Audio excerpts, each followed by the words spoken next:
Hello, my name is David Turner and this is another Lunar Poetry Podcast. And for this episode I am in fucking Istanbul. This is amazing. And today I'm joined by the host of Spoken Word Istanbul, Justin Pahl, and also by some other poets who are lurking behind the microphone. We have Mosab, Lydia, Johnny and Eric. But they'll be on later. So, because today we're going to have a slightly different format. We're going to have a shorter interview and like a 2-part open mic thing. If it fails and sounds terrible, it's my fault. It's not the poet's fault. Say hello, everybody. Hello. Hey. See, I wasn't lying. Right. Yeah, so I've come all the way to the edge of Asia to interview some poets. I can't fucking believe it. We're going to begin, actually, Justin, I'd like you to give us a short introduction to yourself and what you do. Okay, sure. Just like a minute or so. Yeah, my name is Justin Pahl. I grew up in Indiana, went to school in Philadelphia. I've been living in Istanbul for 2 years. I'm a writer and editor. Mostly I do prose, novels, a bit of journalism here and there. I make money by editing because it's really hard to make money by writing. I used to write a lot more poetry, but I still read a good amount of it and write it. And I'm the host of Spoken Word. Thank you. Yeah, and I was just about to say, you obviously don't sound very Turkish. And so how did you end up in Istanbul for the first part? And but also, how have you ended up hosting Spoken Word Istanbul? It's a bit of a long story. I'll try to condense it. That's fine, go on. I was living in Philadelphia with a woman, and we were planning to move to Argentina together. Mm-hmm. So I had a lot of money. I was delivering pizza and working at a golf course. We were saving up, and then she left me. So I made the logical decision to move to a Greek island and write a novel, which I think is what you do when you're heartbroken. So I went to the island of Rhodes for 3 months, and I painted houses and started writing a book. I had about a month worth of money left after that. So I said, you know what, I've never been to Istanbul. I'd always like to go. So I came here, and I really fell in love with it. And that was over 2 years ago now. So I found work, and I stayed. About a month after I got here, a friend who was passing through said, oh, you should come check out this open mic night. I'd never heard of it, but we went to Spoken Word Istanbul, which at the time was at the Cooperatif Performance Arts Center, which I don't think is there anymore. And I met the host, Merve, a Turkish woman, Merve Peldivan, and we became good friends. And when she went to Paris last fall, she asked me to take over Spoken Word. Yeah. And there's a connection there, I think, with a former guest we've had on here, Pat Cash, who started Spoken Word Paris. You can't move anywhere without someone that's been through Spoken Word Paris. Yes. If you talk about Paris, it's really, there's a lot of people passing through. And, oh yeah, we routinely have guests coming down from Paris who have gone to Spoken Word. They're asking to perform here. And of course, Merve got the idea for it. She studied in Paris, I think it was 6 years ago now, and Spoken Word was just starting there. And with the idea, she came back to Istanbul and started Spoken Word Istanbul here. Were you involved with Spoken Word at all before you came? Did you start Spoken Word performing in Istanbul? I did, yeah. I hadn't been involved in it before. But had you, not even as an audience member, had you seen much before you came, or no? Not much. I would go to readings occasionally in Philadelphia, see poets, see writers there as well.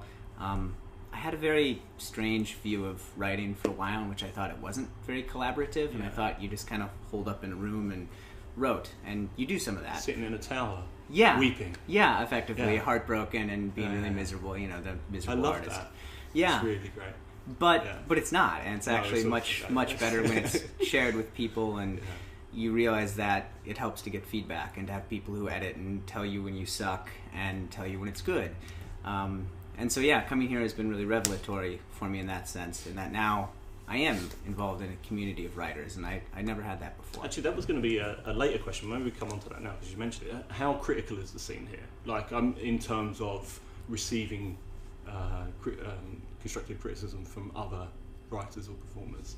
At Spoken Word itself, it's very supportive, because I think going up on stage, as most people here will attest, is harrowing. Actually, I mean, because we hopefully involve some other, since we have 5 other poetic minds in the room, I don't want to shut them off completely. Does anyone else have any any input in terms of the critiquing of work and from?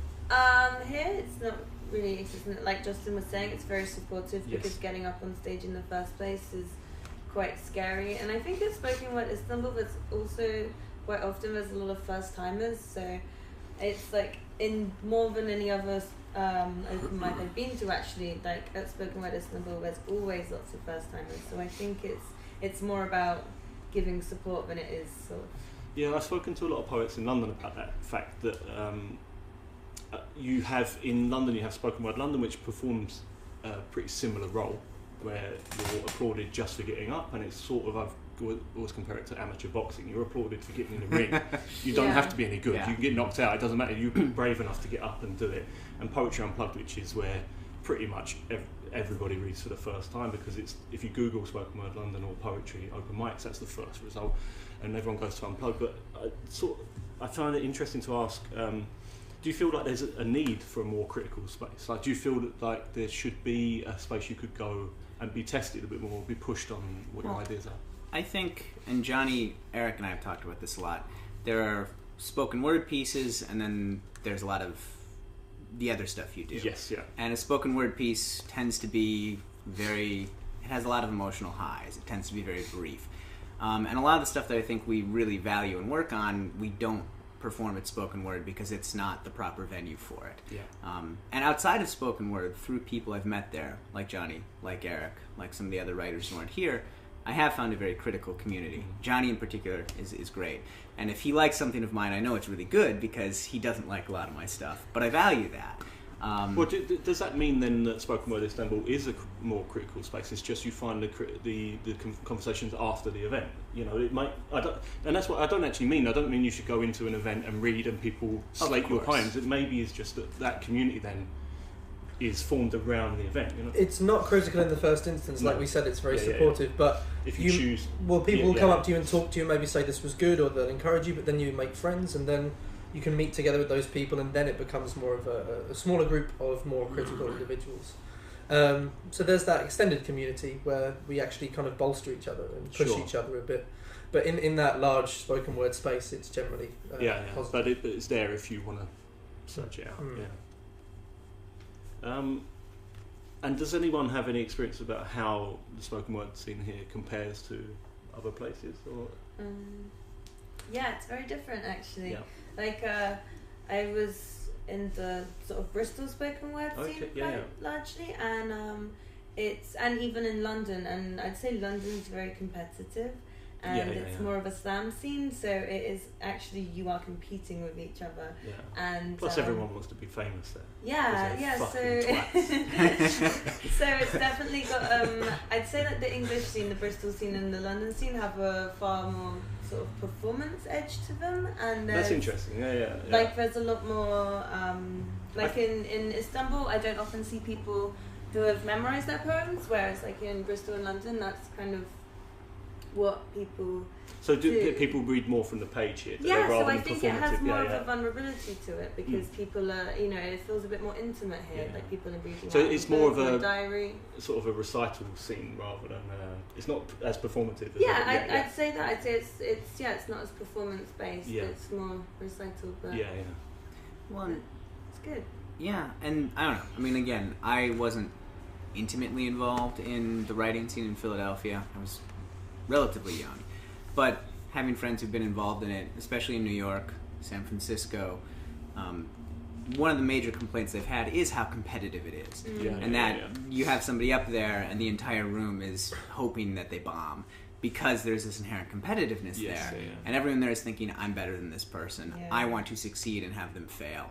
And one of the things I have really liked about the scene here in Istanbul, and this was like that from the beginning, is how supportive it is, and the sense of everyone. There's not a lot of jealousy, at least that I've found, and that's really healthy. I think. Yeah. So that's interesting because I find it strange with the scene in London because it's both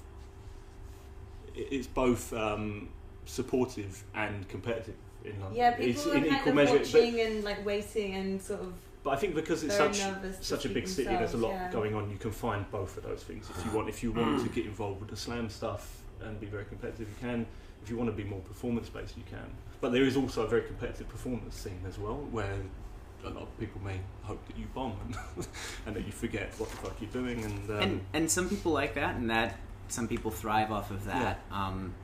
And some people don't. And I get very nervous when I read, so that would make me choke and fail, and it would be terrible. So it's nice that it's supportive. On that note about you choking and failing, would you like to read a poem, Justin? Sure. So we're gonna have the first half of the open mic thing. We're gonna start with Justin, and then I'll introduce the poets as we go around. I'm gonna introduce everybody on first name terms, and in the description for the video we'll have everybody's full names and contact details. But today we're all good friends, bonding over poetry. Justin, thank you. Alright. This is a poem called Creation Myths. I wake up to thin October light on my legs, crystalline autumn sky swimming on the floor. The pigeons roosting out my window converse with my kitten, who shakes a paw. My room is finally furnished. A bare room is the bastion of a broken or dispassionate heart, those incapable of love or those trying to forget it. Above my desk are New Yorker covers from the dead psychologist. Your poems are by the door, and the flag we stole from the 12th hole of my golf course is above my bed. Everywhere is the red of my Phillies memorabilia, and the smeared blood from the mosquitoes I've killed, which means that my blood is all over my walls. But it's morning. I see none of this.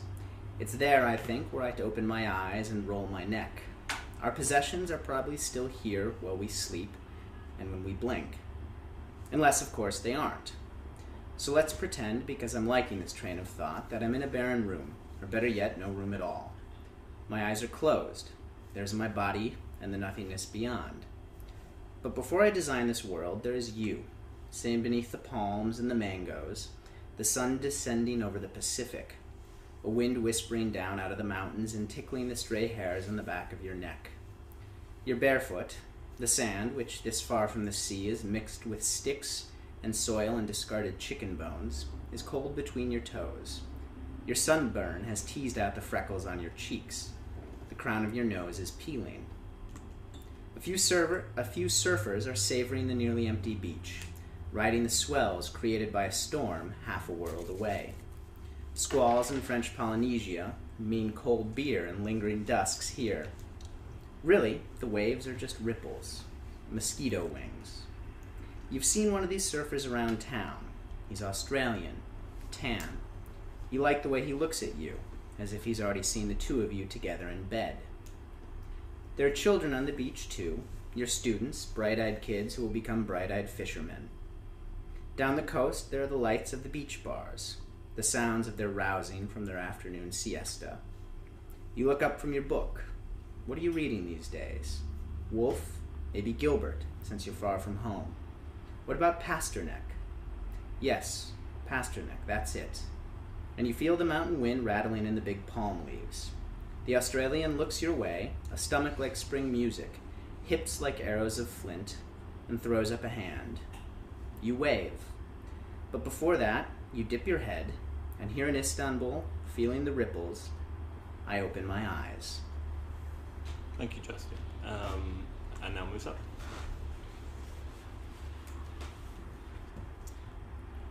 Three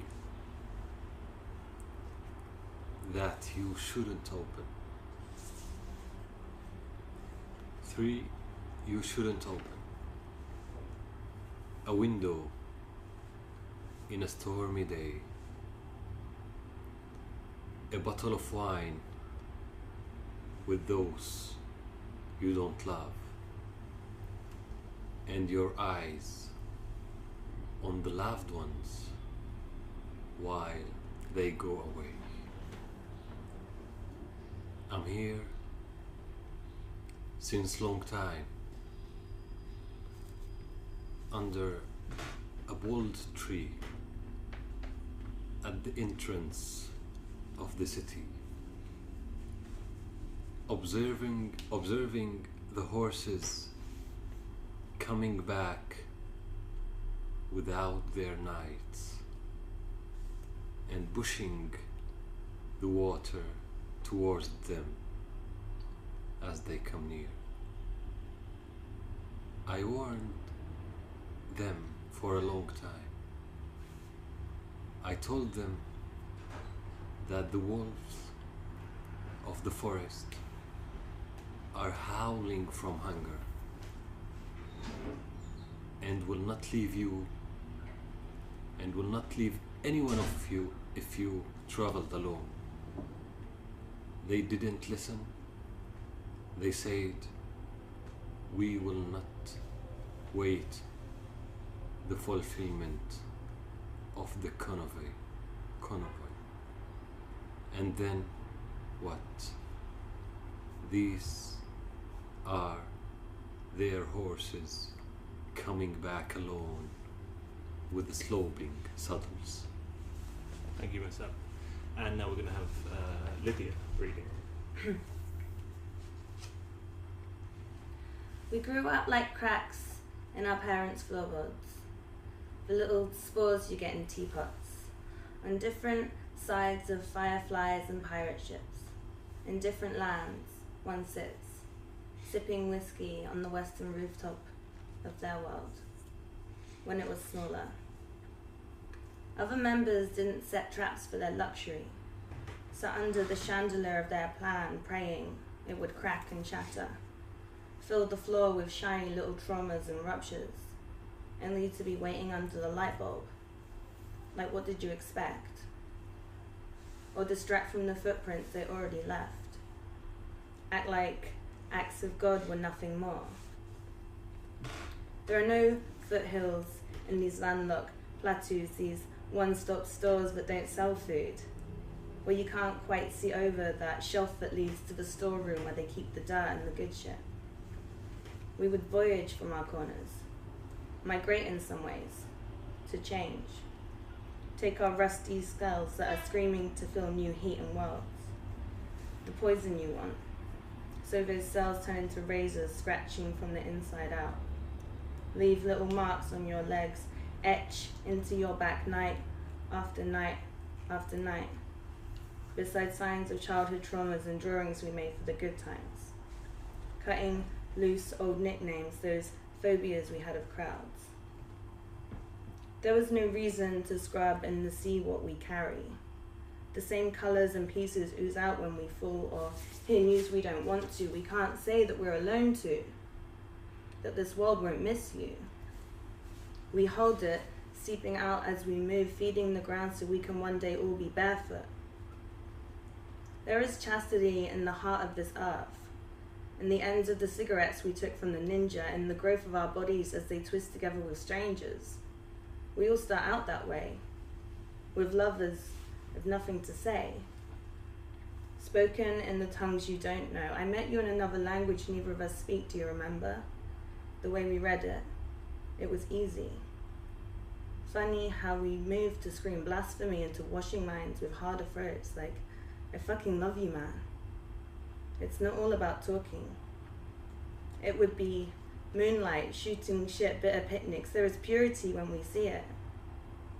When the world shrinks to four corners of smiling faces, merged to make perfect circles.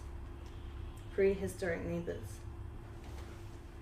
We all have the same troubles when the escalator can't move fast enough, when it doesn't turn the way you want it to, when we realize we're better at getting what we don't want than what we do. Thank you, Lydia. And now, Johnny. This piece is called I Am a Teacher.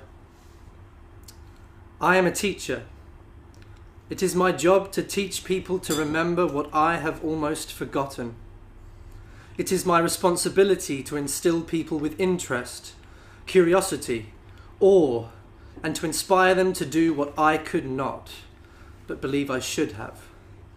Former axioms, dog-eared truths that I will impart like vials of pure oxygen to the half-breathing. It is my job to rub care into apathetic wounds, slip luminescent bookmarks between the clumped pages of knowledge, in the hope that one day, on a hampered Monday morning or slovenly Sunday afternoon years on, the wounds will be felt sealing, the bookmark will shimmer in the decided dirge of day, the page will be reopened, and the thought rekindled. an idea resuscitated, then kept alive by the eternal machines of remembering and the drip of reapplication. It is my job to animate corpses, to turn sultanate battlefield deception into celestial shadow puppets, imparting life and death and love across the face of the sun. It is my job, in essence, to make people give a shit. To get them to stare at the canvas and not see a barren white or terminal black, but a sky of undiscovered stars that make an astronomer of every discipline. To open their crusted or crusting eyes of sleep to the dreams that keep us awake. It is my job to make doused bonfires blaze, that those I am teaching may see them and throw more wood on, and we may all stay warm a little longer. It is my job to give a shit, so that others may give a shit, even when I'm not sure I do anymore. Thank you, Johnny. Said shit quite a lot there. Fucking hell. Now a poem from Eric. This is called Common Sense. I smell you, Istanbul, as I walk along the sea, leaping over rocks and looking for a level spot to sit. The awkward scent is quite off-putting, and so I fix my eyes on view, to ignore what I contribute, the putrid love of doner and the late-night dürümcü. And as the scene across begins to fail me, my nostrils fill with intimacy, revealing something obvious. Like dogs sniffing entrails to discern, we too in turn get to know each other well. I know you close. I know you by the smell. Of 18 million reverse invitations, I wind back, through drains and pipes, back miles maybe, back up into your home, and see you in your most unshowing moment, half naked, unawares, sighing in some tile white and wall downstairs while performing biology's latest urging. I cannot judge and will not chide the human things that make us shy, and for a moment, myself, now sitting, touching on ceramic whites, I wonder who's come up my pipes to know me. Perhaps they sit down on the other end and wonder who is on this porcelain. So when the city strikes a pose, I forbid my eyes, sedate my nose, and love romantic lies the scene still brings, of lights and skyline, mosques with their arms towards the skies, and domes and bridges and buildings less meaningful, you see. We are closer than we realize.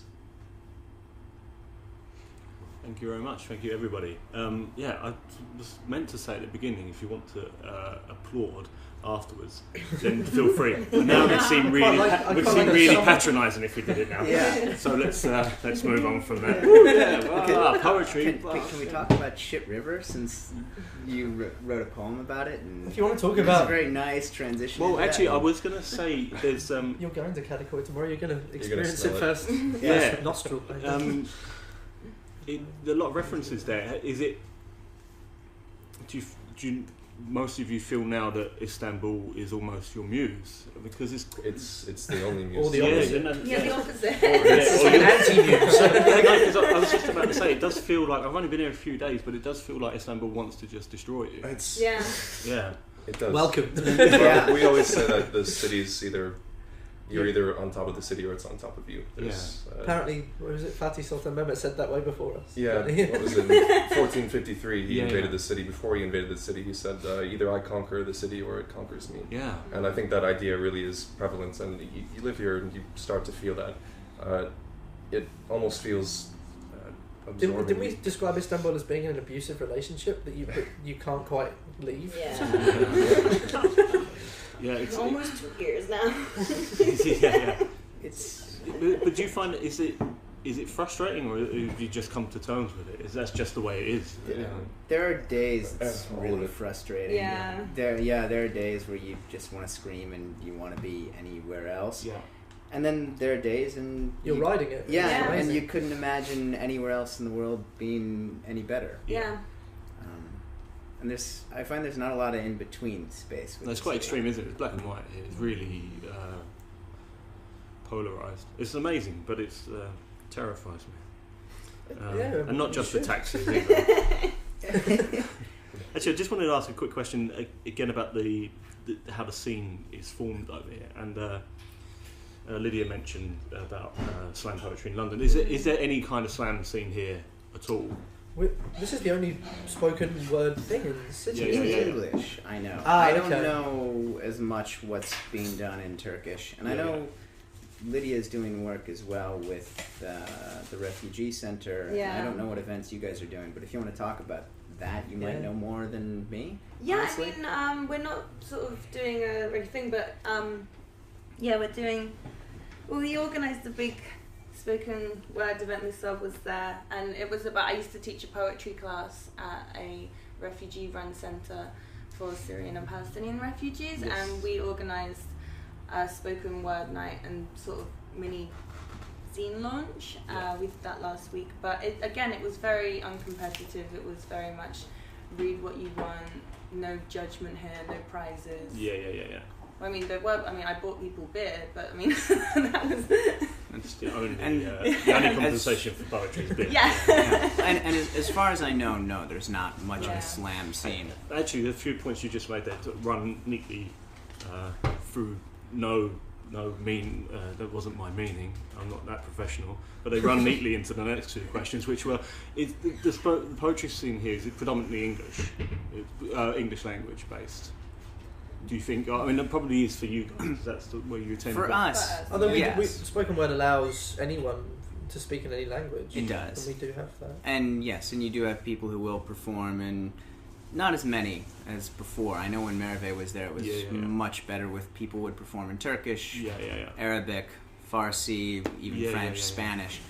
So it is open to anyone to read in whatever language they would like. But our experience of the scene is definitely more heavily English based, just because that's what we're writing in and Yeah. what we're reading. Because I was just wondering. I mean, this question might not go anywhere, but I was just wondering whether there's any resentment in the maybe the community of Turkish writers, whether it should be more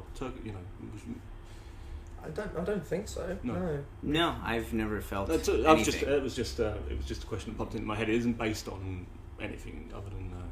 Yeah, no, we've gotten nothing but support. Yeah. And again, my sense of the different literary groups in the city, and again, it's a very fractured, small Yeah. sense of knowledge, is that they're rather diffuse, and there isn't a ton of overlap that goes on, and there's Yeah. not a ton of centralization. Yeah. So you have a lot of smaller movements, but not any larger centralized one.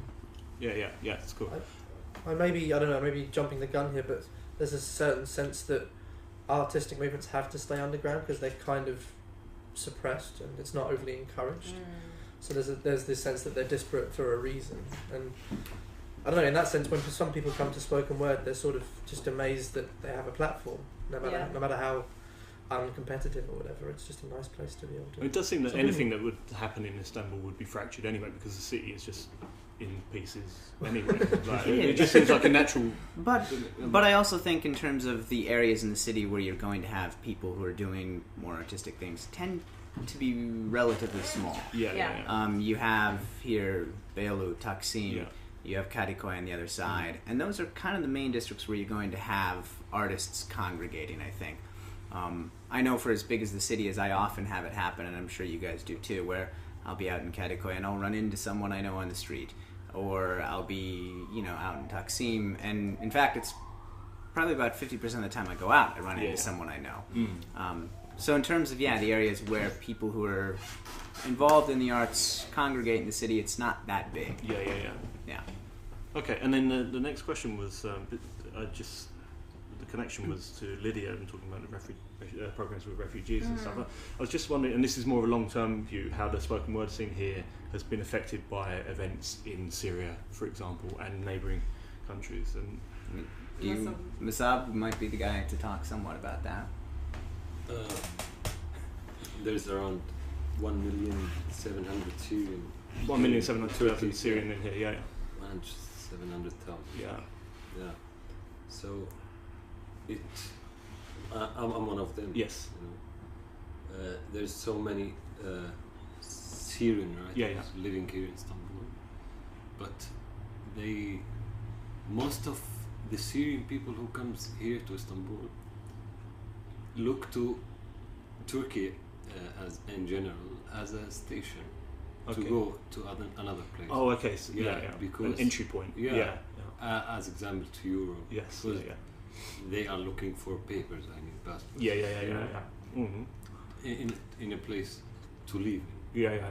For all this. Also, it was more about also the sort of subject matter of poetry as well, how that's reflected here, because there's obviously a lot of poetry in London or in the UK reflects heavily people's opinions on sort of foreign policy and what might be happening in the lives of refugees, but it's very easy in Britain to talk about it because you're on an island in the North Sea and you're very, very removed from it, you know, and you can sort of take the moral high ground because it doesn't affect you in any way unless people actually make it to Britain, you know, which happens rarely. So I was just wondering how that, because if you talk about issues here, you have to, I assume, do it in a very serious way because you're going to meet these people very often. They're going to be in your audience. Yes. yeah, and you're going to be held accountable for, is what I mean, and that's what I was wondering. You have a very different audience here because of geographically. It depends. There's a lot of turnover in the audience. Yeah. I mean, there's probably a couple dozen people that have been going for a long time and come more or less every time. And then you have a lot of students or other artists passing through once in a while. We've had a couple of people come and read, Mosab being one of them, who are refugees. We had a woman a while back who came and sang a really beautiful song, a Syrian woman as well. I don't know, it is strange, for me at least, being in the city, because you know that you're bordering a country that is at war, but you don't necessarily feel that here. And there's not really an awareness of that going on. People just tend to go about their lives, and you're out in the city and you see that. And so it's a strange disjunction for me. And it's not that different than how I would imagine it feels being in London, honestly, in terms of life, commerce, just kind of keeps going on. Aside from the fact that you do see the Syrians, you do see them out in the street. But how that affects daily life here, I'm not entirely sure, honestly. I think you get more of a, depending on your circles, like it's not so much about what's going, or at least like what I experienced, it's not so much about what's going on in the actual country because we're so far removed from that, but what happens after that. So what life is like for myself, like what it's like to try to get to Europe, what it's like to try and get a passport, what it's like to live in a city that doesn't really want you, you know, what it's like to leave your home and your culture behind, all of this. I think that's really the part of it that we see more of, not so much the stuff that's going on in the country. So I think we have quite a unique viewpoint on the situation being in Istanbul and being around it. But it does also, at the same time, as Mosab said, the city in some ways does function as something of a way station for a lot of people who are coming and trying to go out, and conversely, coming and trying to go get in. So actually, that was going to be my next question.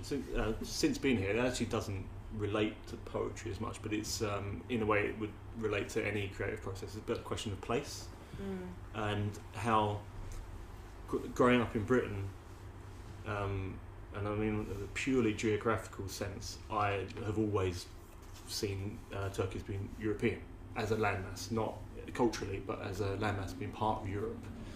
I've been very surprised talking to people, Turkish people and Syrian people in Turkey, that they don't view themselves as Turkish at all, and don't actually really view themselves as Asian either. And it really is, it's sort of, you've got a sense of you are between, it is this sort of in-between station almost, and I suppose it's always been that, but I just mean, I was just surprised by this attitude. Maybe that, how do you think that affects the way people view art in general here? Because it must lead to a nice bang, there you go, let's talk for 2 hours. Like it must lead to a certain isolation, or I'm wondering whether that frees you or traps you. I mean, I'm always wary, even as an outsider, to discuss how people who grew up here and who have lived here feel about this, because ultimately I don't Actually, know. Sorry, I'll just clarify that. I don't mean people that grew up here. I mean Istanbul, and Istanbul doesn't contain people necessarily that grew up here, because we're talking as a group of artists and writers and refugees and tourists and students, and that's what that's what I mean. Talking as So how as a place does it affect us? or anyway, or how or you the think creative process? the creative process, the art scene, the literature scene. We can just talk purely about poetry if it's easier and narrows it down a bit. I just have a quick point. When I moved here, I was impressed and sort of inspired that there's still a spirit of revolution here. Mm. Actually, the belief that revolution can do something. Yes. I wouldn't go so far as to say people are completely jaded in the UK, but there's a certain sense that it's almost post-revolutionary world, that they've got enough freedoms that that's. Whereas here, it's a necessity, and it's fought that they fight. And that feeds into the art, I think, a little bit. And that's what I mean. That's sort of what I mean. It must feed into. And they do the literally have to process. fight for their art sometimes, a lot more than. Yeah, well, and I do remember, at least I had just gotten here when the protests in 2013 started up. And I do remember how that was just such an all-consuming thing, and it felt like when you were in the midst of that, nothing else outside of it could matter. But then there was that realization that it didn't matter that much in the larger world context, and that the world just kept moving on, and that the government kept moving on, and I think that was a question that a lot of people here had to grapple with after that, which was this really important, seemingly seminal event just kind of ended, and nothing changed. And people have been grappling with how do we make things change, and how do we deal with the sense of disappointment that came about from that. But again, that's a question that I think someone who spent a lot more time in Istanbul would be better qualified to answer. I think on the topic of senses of disappointment, we're going to have some more poems. And, we're going to start again with Justin. Great segues, mate. That was a great segue. All right. This is a much shorter poem, if I can find it. And it's called Snow. And I wrote it after we got a very beautiful snowstorm here about a month ago. How to write about something poetic when I no longer think poetically. This city beats the poetry right out of you, as this country buries its miners and burns its women. Of course, life beats the poetry out of you too. It is snowing in Istanbul late on a February night. Snow swirling around slender, mute minarets, a black kitten slinking up a soft white street, mistaking the gulls chanting for the azan. Haas once wrote that beneath the sorrow, the world makes a kind of singing. But I believe the world is always singing, if you care to listen. The rare moment is when silence settles over you, and all that you have been, and done, and lost, and loved. The silence of snow. Thank you, Justin. And now, Eric. This piece is called Duty. In a hustled rush, I repeat my daily task. I throw the covers off the bed so that I may shower my flesh red, so that I may replace my feet with wheels, so that I may, so on and so forth, and fulfill my responsibility to the world as a young man does in the city. I walk out to the street in the little light of what cannot exactly be called morning. As always, the purple sky mumbles inaudibly from the top of the sunken concrete corridor of my home.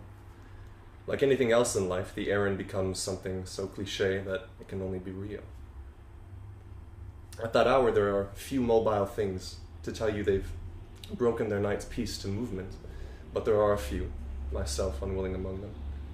The well-dressed and impossibly old uncle, defining the words respect and duty as he purposefully plods his way back from the earliest of prayers, is another. I more than watch him. His walk is hanged, low, and slung to the angle of the cane he bows to the earth, just as his piety bowed him to the carpet and, with his help, paced his faith down the street another generation. The crease of his pant leg hints at an equally devout wife, performing her duty to him as he does for another. His beard, cropped in coarse, frosted wires that would tremble at each step were they not so intertwined. Each fragile stride, if it can even be called that, moves him barely at all. He knows his age. I walk to catch up with him, but I never will. I will pass him 1,000,000 times, and still he will beat me to the grave. His is a sincere walk, and in its existence not wanting of anything. This morning ritual is, as simply as anything else is, and brokered before a modern madness came to take its place. It is ordained, a duty he only realizes with the eye for the recognition of one, and that is enough. He keeps time away from him and moves with rhythms set to the moon, delegating the night's menace to some hour when the sun is set high in the vault. I fear proximity, as if my youth will shift the air and impolitely impart a lick of wind to his regal countenance. How does one interact with such a man without doing so? In a way, I fear him and so deify him. With the luxury of distance and unknowing, I make him what I wish him to be, and nothing less. I don't want to know how he raised his children. I will say he did so righteously and without bias. I won't ask how he treats his wife. I will hope that she knew more than the kitchen, the laundry, the bedroom. I won't fear the clasp of his mind. I will pray that he has opened it. And I won't question his theology. I will believe, because he believes, and because there's still a part of me that wants to. It is cold now, and the rain does not stop him. Thank you, Eric. And now, Johnny. This is called Why Do We Speak These Words We Write? Why do we speak these words we write? Is there a voice in every word? When we read in silence, are our heads unheard speaking? Are the echoes in our cave to fade and die there if we do not send them out into the clearing? Many of the greats insisted that our vital verse be oratory, that words upon a page could find their wings within a voice, that all poesy must be spoken, aloud, sounded, in doubt or proclamation, feeling unconfounded by the pronouncement of words, that we should always lift our heads and send our message through our chests rather than mumble it under our breaths. Blake here comes to mind, and then comes through voice. Blake, who believed that all verse should be written to be spoken, not written for the page and then recited at a later stage, who began his work Jerusalem with the following instructions. Every word here has been chosen to suit the mouth of a true orator. Blake, who engraved his madness on the cochlears of the soul. Blake, whose silence was his absence. And Eliot, whose masterpiece The Wasteland is considered by many to be the best poem of the 20th century. Yet Andrew Motion, Britain's former poet laureate, saw sense fragmented and references obscure, was at a loss, could not make head or tail until he heard the man himself reciting it in crackled certain tones through a gramophone and called it grave and mesmerizing. But why these passionate adjectives when, as he said himself, he didn't understand what most of the poem was saying? Was it because sound itself carried emotional meaning? As an adult, an easy answer. Of course that was the reason. Why do we speak these words we write? Because there is a voice in every word. Because when we read in silence, our heads are unheard speaking, and the echoes in our cave will fade to die there if we do not send them out into the clearing, stumbling, breathless, searching for meaning, stretching fingertip syllables to the phenomena, reaching to the stars from the gutters of our hearts.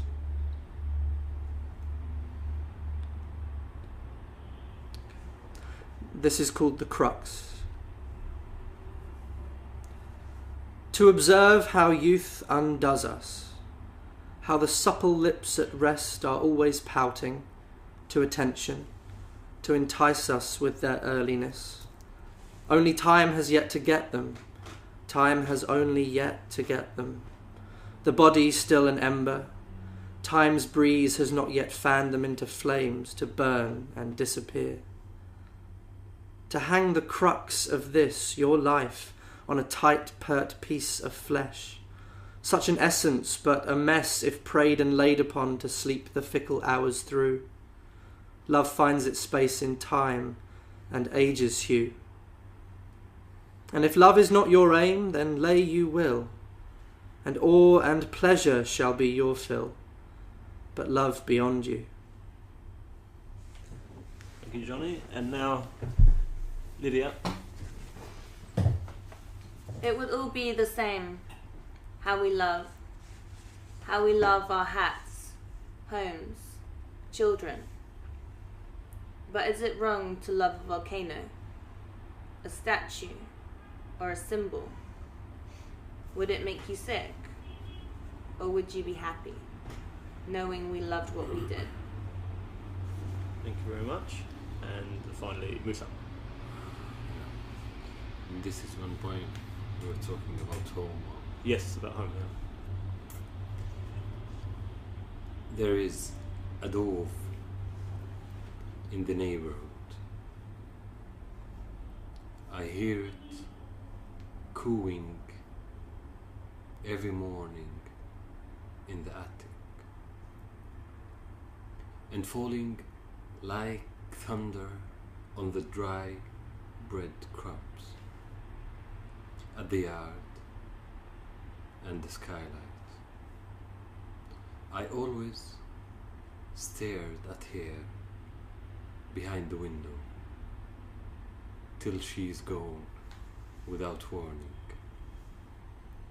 And I wanted to know, what does she do in the rainy nights at the waves, bumpers, and above the white ferries, drifting around the fishermen and sitting on the house's bricks across the sea? If my hand entered her nest, it would have looked for another nest inside the wall cracks or between the branches in the middle of the night. But my hand, of course, will not get close. I know what does it mean to look for another nest at the middle of the night. Thank you very much. That was really nice. Not that they weren't all very nice. Obviously, I'm not singling anybody out. I wouldn't do that. I'm highly professional. Very. We normally, I normally finish off asking my guest what their influences have been and what their recommendations would be for people to check out. But because I don't want to leave anyone out, so we'll leave the influences bit. If anyone wants to recommend to the listeners anything that's happening in Istanbul that people should check out, either online, it doesn't have to be poetry related, just sort of arts based. I mean, the one guy that I recommended you speak to as well, and I think he's doing some interesting stuff in terms of just sharing literature, is Karim Gunesh, who runs an organization called Booksurf, and it's a free book trading company here in Istanbul. You sign up for it, and any book they have, you meet with the person, you exchange books, and then you meet 2 weeks later to exchange back and talk about it. And he's a really interesting guy, and it's a great way to meet interesting people who either share your taste in literature or might introduce you to something new. Mm-hmm. So. Anybody else? No, it's fine. That is officially, with that blank stare, that's the finish. Mm-hmm. I'm just going to thank you, Mosab, Lydia, Johnny, Eric, and of course Justin, the host of Spoken Word Istanbul. If anybody here in the room now has any blogs there or any contact information, as I said, it will go in the video description. Check out Spoken Word Istanbul on Facebook. That's what I did. At Spoken Word Istanbul, you can find us on Facebook that way, and we meet every 3 weeks at Arsene Lupin. Yeah, so. And